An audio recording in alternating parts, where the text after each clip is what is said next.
So we're going to have a little bit of a look at drawing and painting, alright, so bridging the gap between Photoshop and Illustrator, how we can start doing custom fills and lines and all that kind of stuff.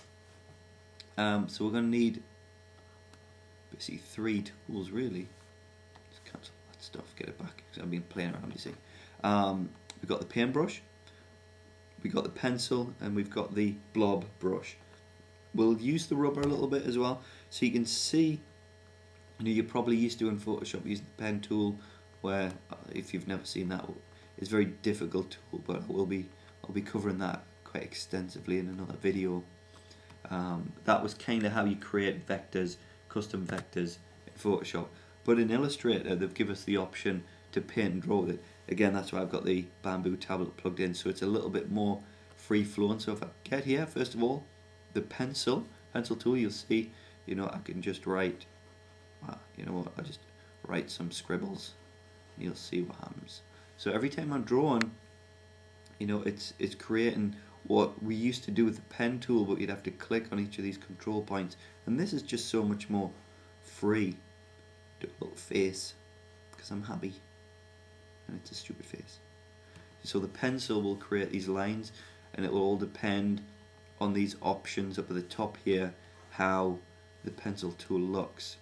So you can, you know, if you start off with a 6-point pencil, it'll have your 6-point stroke attached to it, and you know, your 1-point, etc.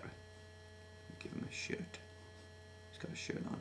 See how these lines start to intersect with the pen tool. So the pencil tool. The brush works slightly differently. It's got brush styles. It's got a lot of brush styles. These main options, you know, they're not very good, to be honest. But there are many. I'll show you. I'll get to them at a later date. So again, you know, just writing your name. You can see when I make a mark, make my line. When I let go, it redraws it and it kind of simplifies it, but smooths it out. That's all to do with the, you know, you've got the smoothness value here, and the edit selected path really defaults to 12, and it kind of just redraws your line, so it'll be a little bit shaky.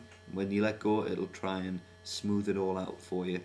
The blob brush, it's a little bit more advanced than both, because this one picks up the pressure. So I'm just going to set the size of the brush a little bit bigger, so you get into this menu by double clicking.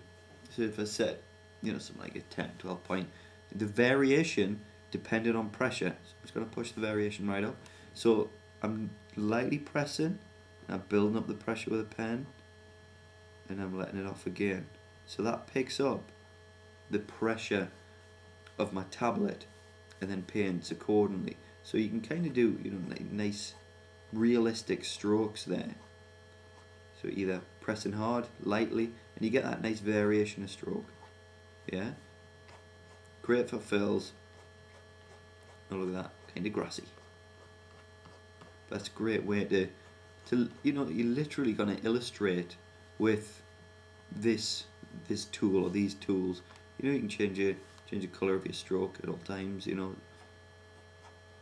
You can do your logos, patterns, whatever. But it's got that lovely hand-drawn feel that kind of you don't get with anything else when you've got the Bamboo plugged in, you know, a little, I suppose, little logo design now. Single point perspective. Again, you know, it's got a lovely hand-drawn feel about it, but also, just like drawing and painting in Photoshop, you can delete areas, and you can do that with, you know, more or less anything. I believe if we just pop some type out on there, so any object, so long as it's a normal object, so this is type, so I want to change that, create outlines, get my rubber, start scribbling some of that out, and it'll redraw, re-establish it.